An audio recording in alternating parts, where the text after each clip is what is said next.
La Iglesia de Cristo, Tabernáculo de Avivamiento, Miel Bolivia, presenta tiempos de refrigerio. Queridos hermanos, el Señor los bendiga grandemente en este día. Hoy vamos a continuar, hermanos, hablando acerca de los 5 ministerios. Pero principalmente yo quiero que usted medite, analice y diga, ¿por qué causa Dios levantó los 5 ministerios? Cuando hacemos lectura del libro de Primera de Corintios, capítulo 12, los versos 28, dice, y aún nos puso Dios en la iglesia, está hablando, primeramente, apóstoles, luego profetas, los terceros maestros, luego los que hacen milagros, evangelistas, después los que sanan, los que ayudan, los que administran, pastores, los que tienen el don de lenguas y en fin. ¿Son todos apóstoles? ¿Son todos profetas? ¿Todos maestros? ¿Hacen todos milagros? No. Como ya le decía, hermano, el llamado es específico. El llamado Dios lo hace de una manera quizás bien importante y bien clara para cada hermano que tiene ese llamado. En el libro de Efesios, en el capítulo 4, a partir del verso 12, dice, ¿para qué son esos 5 ministerios? Para perfeccionar. ¿A quién? A la iglesia, a los santos. Para la obra del ministerio. ¿No? La iglesia tiene que perfeccionarse para edificar el cuerpo de Cristo, dice. La iglesia tiene que ser edificada hasta que todos lleguemos a la unidad de la fe y al conocimiento del Hijo de Dios, a un varón perfecto, a la medida de la estatura de la plenitud de Cristo. Esa parte es importante, para que ya no seamos niños fluctuantes, llevados por doquiera de todo viento de doctrina, por estratagema de hombres que para engañar emplean con astucia las artimañas del error, sino que siguiendo la verdad, dice, en amor crezcamos en todo en aquel que es la cabeza, esto es Cristo. Es importante, hermanos. Es importante que usted sienta las bases claras en lo que cree. Y la doctrina es bíblica. La doctrina dice que es necesario que tengamos estos 5 ministerios. Hay lugares donde no aceptan el ministerio apostólico. Dicen, apóstol, ¿cómo en este tiempo? La palabra de Dios quizás es bien específica al decirnos, una cosa eran los 12 apóstoles del Señor. Judas fue eliminado y los reemplazaron con un varón llamado Matías. De Matías reemplazó a Judas. Pero ¿y dónde entra Pablo? ¿Dónde entra Bernabé? ¿Dónde entra Silas? ¿Dónde está Timoteo? ¿Dónde está Tito? Ellos son apóstoles del Espíritu, que el Espíritu Santo los capacita. Así también en este tiempo el Señor, por obra del Espíritu Santo, Dios Espíritu, sigue levantando varones para que puedan guiar al pueblo de Dios.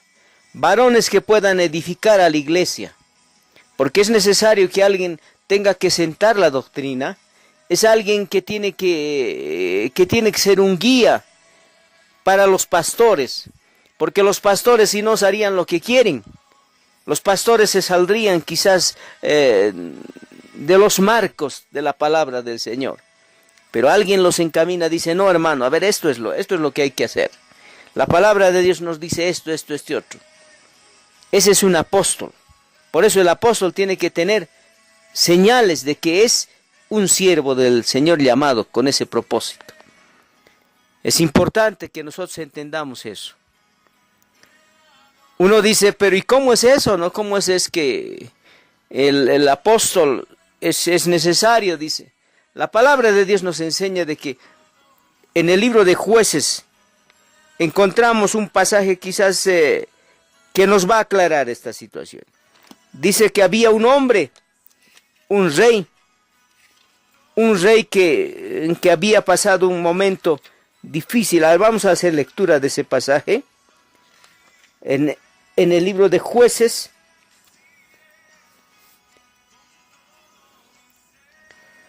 Cuando Judá dice, tenían que conquistar la tierra prometida, ¿no? La tribu de Judá estaba combatiendo, dice, para tomar Jerusalén.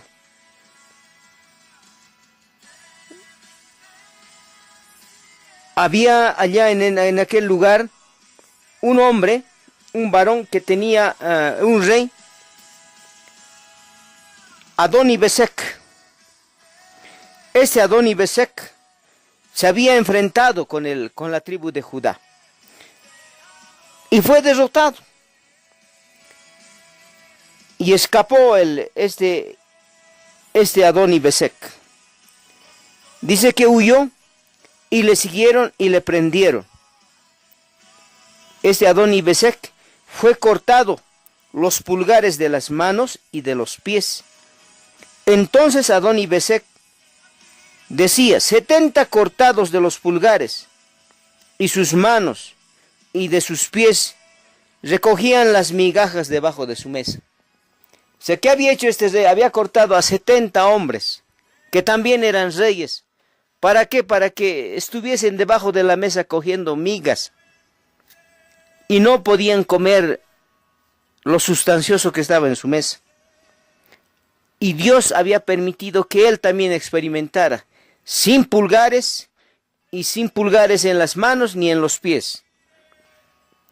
Está por eso en Jueces capítulo 1, los versos 5 hasta el 7. Como yo hice, así me ha pagado Dios. Ese hombre murió así. ¿Y sabe qué? El que no tiene el pulgar no puede coger los alimentos, no puede alimentarse, no puede hacer nada. Por eso es importante el ministerio apostólico dentro de la iglesia. El ministerio apostólico cubre la función de ser cobertura, de cubrirnos, de sentar la doctrina. Y no solamente a un pastor, sino a todos los pastores que están bajo esa línea.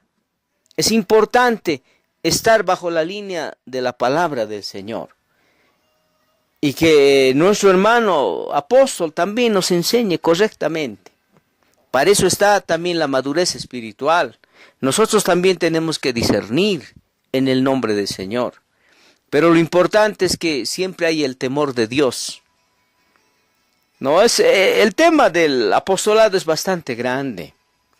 Cuando uno dice, bueno, a ver, Señor, ¿y cómo era en el Antiguo Testamento?